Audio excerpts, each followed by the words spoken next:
Hi అండి, అందరు ఎలా ఉన్నారు? ఈ రోజు ఈ వీడియోలో నేను 2 to 3 డేస్ నుంచి మీరు వింటూనే ఉన్నారు, చాలా బాగా సర్క్యులేట్ అవుతూ ఉన్నాయి. అంటే అమెరికాకి కొత్తగా న్యూ H1B రూల్స్ వచ్చాయి అని చెప్పేసి. అసలు ఆ రూల్స్ ఏంటి, అవి ఎప్పటి నుంచి అప్లికేబుల్ అవుతాయి, అండ్ దానివల్ల ఇంపాక్ట్ ఎవరికి అవుతుంది, అండ్ అవి అసలు ఏమేమి చేంజెస్ ఉన్నాయి అనేసి అయితే ఈ వీడియోలో చెప్దామని అనుకుంటున్నాను. సో ఇంకెవరైనా మొదటిసారి మన ఛానల్ని చూస్తున్నట్లయితే తప్పకుండా లైక్ చేయండి, షేర్ చేయండి, ఎవరికైనా యూజ్ అవుతుంది అనుకుంటే, అండ్ సబ్స్క్రైబ్ కూడా చేసుకోండి. సో ఫస్ట్ థింగ్, ఇప్పుడు కొత్తగా వచ్చినటువంటి రూల్స్ December 17th, 2024 రోజు ఇది అనౌన్స్ చేశారు DHS వాళ్ళు. So DHS announce H1B modernisation rule, final rule. అసలు ఆ ఫైనల్ రూల్ అంటే ఏమిటి, అది ఎప్పటి నుంచి అప్లికేబుల్ అనేది కూడా చూద్దాం. H1B అప్లై చేసుకునే వాళ్ళకి స్పెషల్ ఆక్యుపేషన్ ఉండాలి అనేది రూల్. నార్మల్గా H1B అప్లై చేసుకున్న వాళ్ళకి ఏదైనా ఒక స్పెషల్ స్కిల్స్ ఉంటాయి, దాని ద్వారా కంపెనీస్ నుండి H1Bకి అప్లై చేసుకుంటారు. ఆ తర్వాత లాటరీ లోపల మన పేరు వచ్చినట్లయితే అప్పుడు ఇండియా నుంచి వచ్చేసి అమెరికాలో వచ్చేస్తూ ఉంటారు. ఇది సోటార్డ్ బ్యాక్గ్రౌండ్ H1Bకి. సో ఇప్పుడు ఏంటి అంటే, ఇప్పటి నుంచి న్యూగా వచ్చేటటువంటి రూల్స్ లోపల ఎవరైతే ఇట్లా H1B మీద అమెరికాకి వద్దామని అనుకుంటున్నారో వాళ్ళ యొక్క క్వాలిఫికేషన్ అనేది వాళ్ళు చేసేటటువంటి జాబ్ కి మ్యాచ్ అయి ఉండాలి. అంటే ఇప్పటి వరకు ఎలా ఉండేదంటే, H1B మీద వచ్చేసుకునే వాళ్ళు దే డజంట్ మ్యాటర్, అంటే ఏదైనా కూడా ఒక బ్యాచిలర్ డిగ్రీ ఉంది అనుకోండి. ఫర్ ఎగ్జాంపుల్ వాళ్ళు సివిల్స్ రానివ్వండి, మెకానికల్ రానివ్వండి, electrical departments, for example a bachelor degree ఉన్నా కూడా ఒక 1 or 2 years వాళ్ళకి ఐటీ ఫీల్డ్ లోపల ఒక ఎక్స్పీరియన్స్ ఉంటే ఆ తర్వాత H1B అప్లై చేసుకుని ఆ తర్వాత లాటరీలో వాళ్ళ నేమ్ వచ్చినట్లయితే అమెరికా వచ్చి వర్క్ చేస్తూ ఉండేవాళ్ళు. ఇప్పటి వరకు అలా ఉండేది అన్నట్లు. సో ఎగ్జాంపుల్గా చెప్పాలి అంటే, నేను CSIT అంటే నేను చదివింది ఇన్ఫర్మేషన్ టెక్నాలజీ బ్రాంచ్. సో ఇప్పుడు ఏంటి అంటే, నేను అమెరికాలో ఏదైనా కోడింగ్ జాబ్ రానివ్వండి, డెవలపర్ రానివ్వండి, జావా అనలిస్ట్, ఫర్ ఎగ్జాంపుల్ ఏదైనా ఒక ఫీల్డ్కి నేను రావాలి అనుకుంటే నేను ఎలిజిబుల్ అవుతాను. ఎందుకంటే నేను చదివిన చదువు ఐటీ ఫీల్డ్కి ఓకే మ్యాచ్ అవుతుంది అన్నట్లు. అంటే నేను చదివినటువంటి ఆ బ్యాచిలర్ డిగ్రీ అనేది ఇప్పుడు నేను ఇక్కడికి వచ్చి జాబ్ చేయడానికి ఏదైతే అప్లై చేసుకుంటున్నానో దానికి సూట్ అవుతుంది. సో ఇప్పుడు నేను అప్లై చేసుకోవచ్చు, ఇక్కడికి వచ్చి వర్క్ చేయొచ్చు. అదే అలా రాకుండా చాలా మంది సివిల్ లోపల, మెకానికల్స్ అలా ఆ ఫీల్డ్ లోపల చదువుకొని 1 or 2 years ఏదైనా కోర్స్ నేర్చుకొని ఆ తర్వాత ఏదైనా కంపెనీ లోపల జాయిన్ అయిపోయి 1 or 2 years ఎక్స్పీరియన్స్ ఉందనుకోండి, ఆ తర్వాత వాళ్ళు ఇట్లా H1Bకి ఫైల్ చేసుకొని కూడా వస్తూ ఉన్నారు ఇప్పటి వరకు అయితే.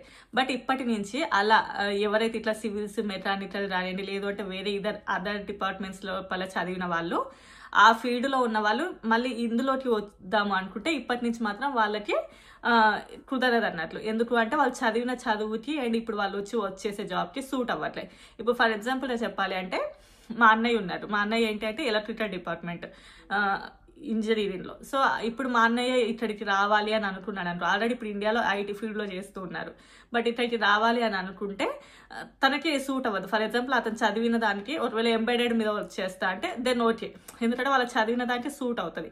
అలా కాకుండా ఈ ఐటీ ఫీల్డ్ లోపల ఏదో జావా డెవలపర్ కానివ్వండి, లేదు అంటే ఈ ఐటీ ఫీల్డ్కి సంబంధించినవి ఉంటాయి కదా, అందులోపల ఇట్లా వర్క్ చేస్తాను అంటే మాత్రం వాళ్ళు చదివిన చదువుకి ఇది మిస్ మ్యాచ్ అవుతుంది. సో అలాంటి వాళ్ళకి ఎలిజిబుల్ లేదన్నట్లు. సో ఇప్పటి నుంచి USCIS ఏంటి అంటే అలాంటి వాళ్ళని ఎక్కువ రిజెక్ట్ చేసే ఛాన్సెస్ ఉన్నది.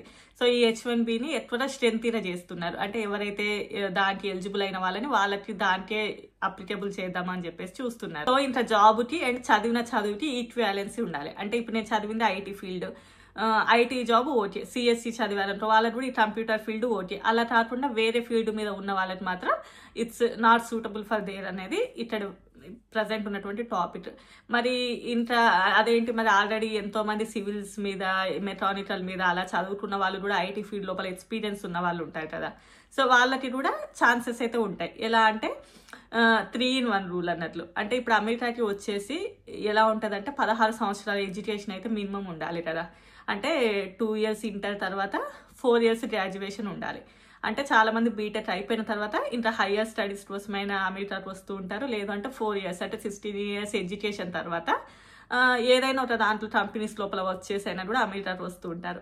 అంటే ఇప్పుడు ఫర్ ఎగ్జాంపుల్ ఇప్పుడు డిగ్రీ ఉంటాయి కదా, వాళ్ళు BSc కంప్యూటర్స్ అలాంటి ఏదైనా చదువుకున్న వాళ్ళు ఉంటారు కదా.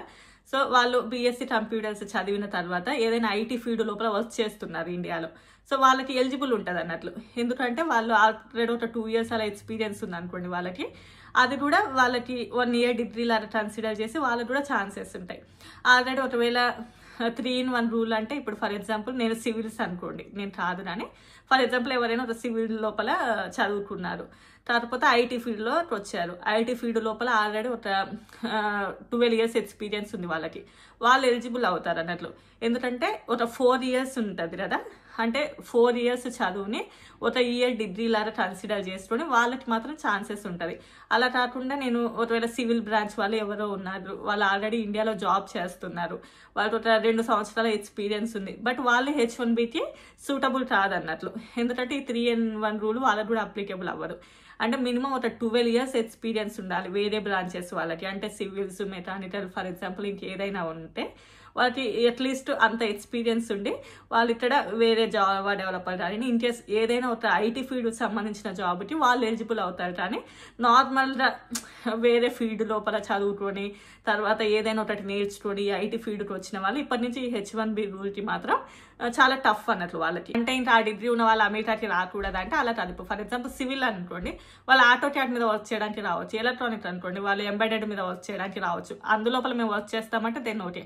కాకపోతే వాళ్ళ మేము వచ్చి ఐటీ ఫీల్డ్ లోపల వర్క్ చేస్తాము అంటే వాళ్ళకి టఫ్ సిచ్యువేషన్స్. అంటే సో ఇంకా ఈ రూల్ వల్లనే ఎవరికి ఎక్కువ ఇంపాక్ట్ పడుతుంది అని అనుకుంటే ఇలా అదర్ డిపార్ట్మెంట్స్ మీద వచ్చేసి ఇక్కడ వర్క్ చేసే వాళ్ళకి, డిపార్ట్మెంట్స్ మీన్స్ మనం ఇంజనీరింగ్లో అంతే అంటాం కదా, IT department, CSC department, civil department, mechanical department అంటే ఇలా పిలుస్తాం కాబట్టి నేను ఆ టోన్ తోటి మాట్లాడుతున్నాను. సో ఇంక ఇది ఎవరికి ఇంపాక్ట్ పడుతుంది అంటే ఈ డిపార్ట్మెంట్స్ వాళ్ళకి. అండ్ ఎవరైనా మాస్టర్ స్టూడెంట్స్ వస్తారు కదా, అంటే ఆల్రెడీ వాళ్ళు ఇండియాలో వేరే దాని మీద చదివి ఉంటారు, వేరే డిపార్ట్మెంట్స్ లోపల చదివేసి ఉండేసి ఇక్కడికి వచ్చిన తర్వాత ఈ కంప్యూటర్ సైడ్స్ వద్దామని అనుకునే వాళ్ళకి కూడా దీని మీద చాలా ఇంపాక్ట్ పడుతూ ఉంటుంది. ఎందుకంటే వాళ్ళ చదివిన చదువుకి మిస్ మ్యాచ్ అవుతూ ఉంటుంది కాబట్టి.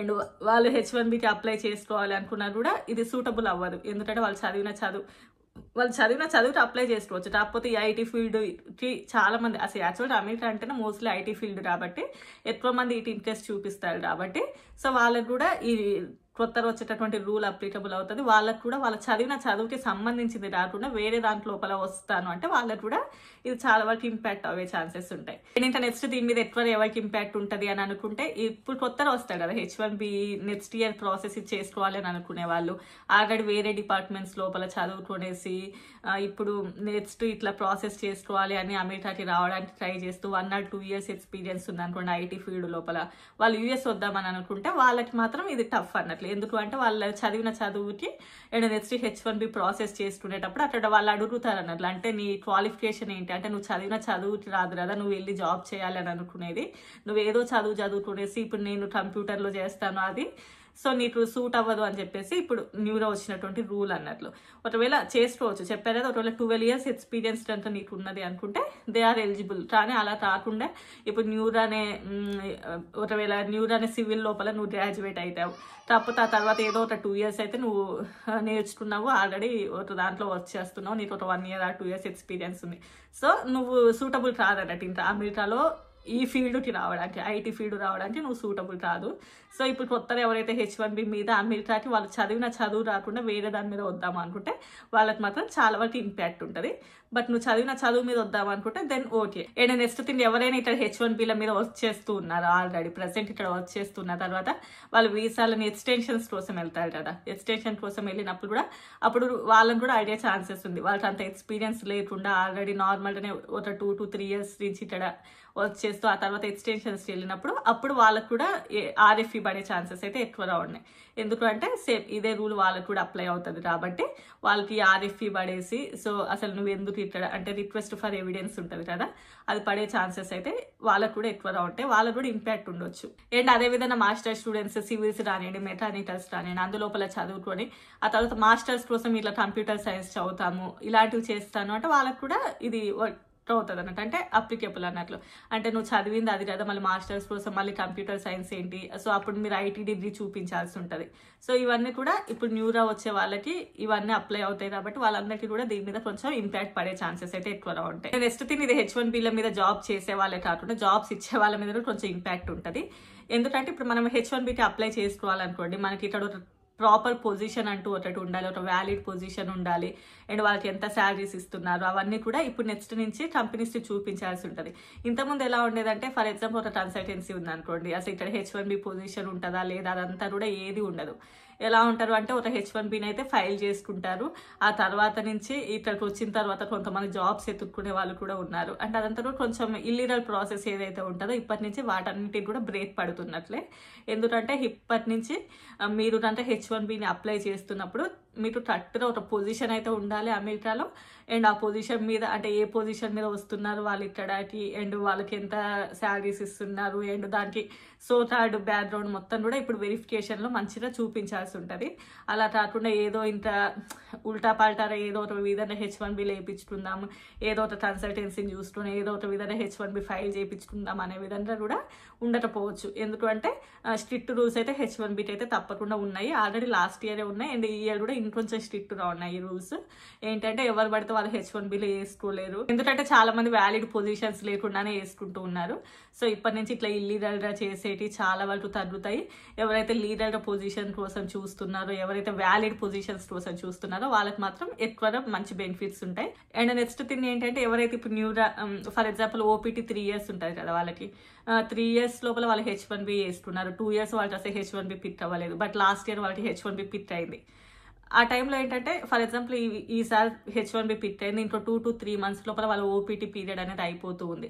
బట్ వాళ్ళకి మాత్రం చాలా వరకు మంచి బెటర్మెంట్ ఉన్నది అన్నట్టు ఇప్పుడు న్యూగా వచ్చే రూల్స్ లోపల. ఏంటి అంటే వాళ్ళు ఎందుకంటే ఈ H1Bని ఫైల్ చేయడం ఈ ప్రాసెస్ అంతా కొంచెం లేట్ అవుతూ ఉంది. బట్ వాటి H1B పిట్ అయింది, బట్ 2 months లోపల వాళ్ళ వ్యాలిడ్ పీరియడ్ అయిపోయింది. వాళ్ళు ఇంకా అమెరికాను వదిలేసి వెళ్ళకుండా వాళ్ళకి ఏంటి అంటే ఇంకొంచెం ఎక్స్టెన్షన్ ఆల్మోస్ట్ అయితే 6 months ఏమో ఇంకొంచెం ఎక్స్టెండ్ చేశారు వాళ్ళ పీరియడ్. సో వాళ్ళది మాత్రం చాలా వరకు గుడ్ న్యూస్ అనే చెప్పుకోవాలి ఎవరైతే ఈ OPTలలో ఉండేసి వాళ్ళకి ఈ H1B పిట్ అయిందో. ఎందుకంటే వాళ్ళు ఇంకా ఫర్దర్ ఎంటరే ఇండియా వెళ్ళిపోకుండా ఈ ఇయర్ పిట్ అయింది అనుకోండి, వాళ్ళకి ఇంకొక 6 to 7 months వరకు అమెరికాలో ఉండే ఛాన్సెస్ అయితే ఇచ్చారు.